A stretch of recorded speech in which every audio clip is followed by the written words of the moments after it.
next. Anna? All right, thank you. Well, an alleged terrorist training camp right here in America, and the government is letting it happen. The FBI has reportedly known about an Islamist enclave in Texas and more around the country as well, but the State Department refusing to classify them as a serious threat. So what's behind all of this, and why is the government not shutting them down? Let's ask Dr.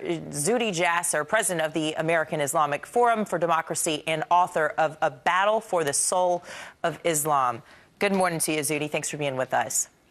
Thanks, Anna. It's good to be with you. You know, the knowledge of this is not new. The FBI, there's a report out from them saying that they're the members of MOA involved in at least 10 murders, 1 disappearance, 3 fire bombings, 1 attempted firebombing, explosive bombings. I mean, this report is wild. So why does the State Department seem to be so hands-off? Well, Anna, it's pretty sad that we have to learn through declassified old documents that just got released from the FBI that an organization is being closely monitored because of all of these activities. And the Muslims of America are connected directly. We're founded by Mubarak al-Jilani, who is a radical imam who said he's in Pakistan, and has said that basically he wants to purify Islam through violence. And these enclaves have videos that show paramilitary activity, their connection to murders, connection to the '93 bombing of the World Trade Center, connections to even murders of moderate imam in Arizona in the early '90s, and so many other activities, and even a terror incident, a conspiracy in Toronto, and yet they were never designated.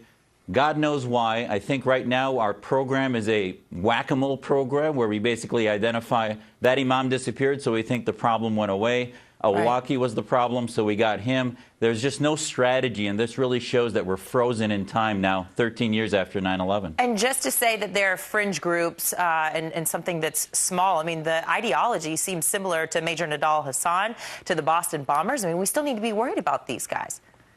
Absolutely. These guys don't come out of thin air. And what are they doing in these enclaves? They haven't disappeared. Gilani's ideology infuses them and inspires them. They hate the West. They're separatist movements. They attract ex-convicts who are radicalized in prison, and they're continuing to grow. And the communities, especially Muslim communities, need to know about them so that we can, prevent them from entering our communities and also expose them. So America, to be safer, needs to know that these are connected to Jamaat al-Fuqra, and not to designate them tells us that it's beyond Jamaat al-Fuqra, that we really have no strategy when it comes to Pakistan, Afghanistan, and all the foreign influences upon small communities and threats that could be the next Boston bomber, the next Nidal Hasan. Right, and the Muslims of America, or MOA, what's so mind-boggling about all this is they are allowed to organize until that qualification, that specification is the label is put on them. So how vulnerable are we because of that?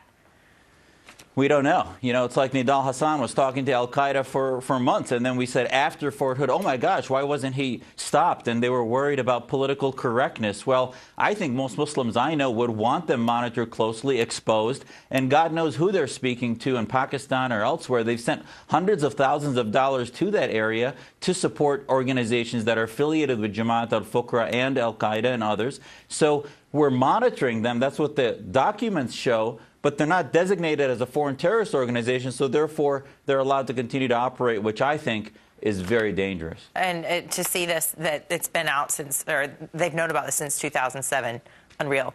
Thank you so much for your time today. Thanks.